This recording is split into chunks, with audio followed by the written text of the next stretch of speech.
Oh, howdy all, grab yourself a beer, it's time for some Path of Exile discussion. Today, I wanted to give an update on the progress of the Reap Elementalist build, which unfortunately, because of all of the server dramas that happened yesterday, is only in Act 5 at the moment. However, it's been one of the stronger builds I've played while leveling, and I want to give a quick outline as to how it feels when you're running through. A couple of little changes I've made. Someone suggested that I should be running Herald of Purity, and they were right. So I'm not using Flesh and Stone Link to Maim at the moment. I am using Herald of Purity instead. That provides a more physical damage dealt modifier that basically ends up doing just as much for me. At the moment, and until I get the Primordial Chain, it also gives these useful minions that are better than you think they are. Anyways, this is just Reap on its own. I've got about 1 gem level higher than I would normally have in this part of the game, and that's because of all of the crashes have caused caused me to kill more monsters than normal per progress through zones. But I'll run through to Kitava and do the Kitava fight and give you a sense of what this is like. So the first thing that we do upon loading a zone, assuming that we're not having a crash here, because we haven't had any crashes today, is just set off Corrupting Fever. You'll notice I just chunked myself for life, and I have this 12-odd second buff that's sitting on me.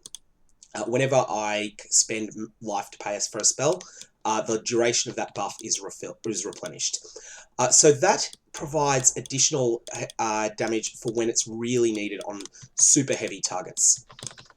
This has got a Rogue Exile, and you'll see that the Rogue Exile died pretty quickly. It wasn't instantly melted, but it was fast. I timed how long it took to kill Innocents on this build, and each phase of the fight took between 4 and 7 seconds. So that's from the time that you can first hit him until the time that he goes in vulnerability phase again. The longest phase was the first one, so High Templar Avarius at the very start. And one of the things that causes the damage to ramp up so much is that you have the Blood Charge mechanic on Reap. When you're not killing monsters, Reap increases its intensity, but also increases its life cost. And when you are killing monsters, then you'll receive, then you are basically killing monsters. That's always good. So what we'll do is we'll do this thing here first. This is the new Ultimatum encounter. These will cause overwhelming swarms of enemies. I generally try to choose the safest of the arena hazards, because the arena hazards, some of them are really mean. Okay, so here we're going to make our Choking Miasma worse. Choking Miasma is probably the mildest of them, partly because I do actually have a little bit of Chaos Resistance. I've got the entire 4-point Chaos Resist cluster on my build at the moment, so I'm just not that scared about it. Limited Flasks is nasty at endgame, but for the moment, I'm okay with it. That's going to mean that any time that I activate a flask, all my other flasks are cleared, so flasks have to be used tactically rather than spammed, which is something that I think should be used more in the game.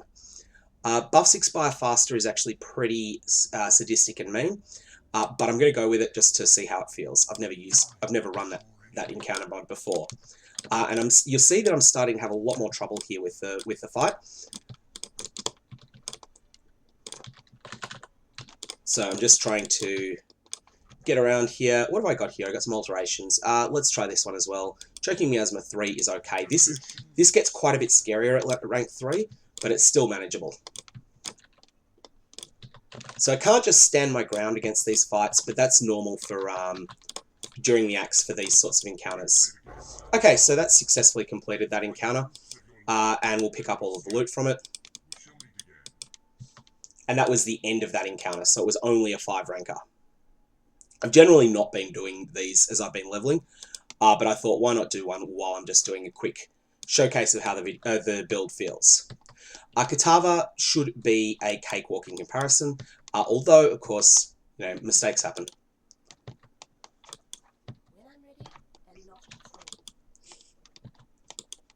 So you'll notice that tanky rares sometimes take a couple of hits.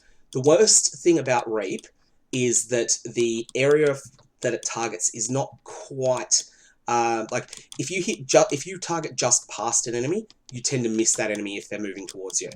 That's the worst thing about it from a mechanics perspective. Also, the area is not huge. But that said, the damage is pretty extraordinary. Just to give you a sense before this fight of what the links are, Reap is linked to Cruelty support, to Efficacy support, and Controlled Destruction support. No Brutality yet. And Corrupting Fever is linked to increased duration and efficacy. Again, I do not yet have access to the Brutality support. I will get that very soon, and that will cause Corrupting Fever to do more damage. So here's our Corrupting Fever buff going again, and we'll hit once, hit twice, 3, 4, 5, and you'll see he's starting to really melt there. And now we'll have the second phase. Second phase of Kitava is just basically more of the same. The one that I'm interested in is showcasing what it looks like when we get to the phases against the Heart. The Heart has all the hit points in the Kitava fight. Get out of that X-Blast, I don't want to tank that, especially not when I'm hurting myself.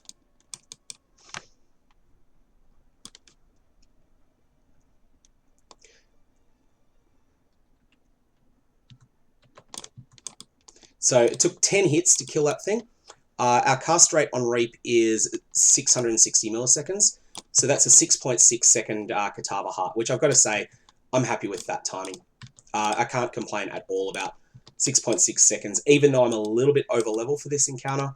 What am I now? I'm 47 because of all the crashes. So if you say, instead of 6.6 seconds, if I was level 43 like you'd normally be about here, then you might expect that instead of 6.6 seconds, you might be looking at 8.5. And I can't complain about that. There's certainly a lot of damage here. Now, the second Labyrinth is going to be a huge power buff. At the moment, you'll notice I'm playing moderately safe, with the exception of not paying attention to the limits of the ground degen there. And that's because the character does not yet have any physical resistance to speak of.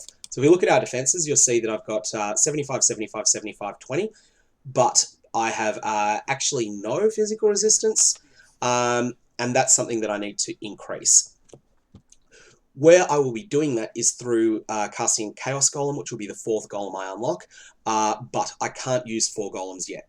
So my current passive tree is basically my entire planned classic tree with no clusters yet. I'm not going to acquire the clusters immediately, and so in the interim, I will be filling out the Scion Life Wheel, which I will then respec out of, and I'll just have a look for other good nodes. I think there's the Tylus node is nearby. That's a high-quality node, so that's something I will take, and then with a view of respecing out of that with Regret Orbs. There's also the Quick Recovery nodes, which again are pretty solid. There's something I'm happy to take. I've also got Jewel Sockets, which because I don't yet own any jewels at all, I haven't taken. A Veteran Soldier as well is something I need to take really urgently. It's something that I haven't been in this area of the tree for a while because I rushed to grab a couple of other things. But that's basically where I am with the passive tree. And from the Elementalist perspective, I have Liege of the Primordial. I don't yet have Elemencer. Anyways, I hope this gives you some information on whether or not you want to play this build.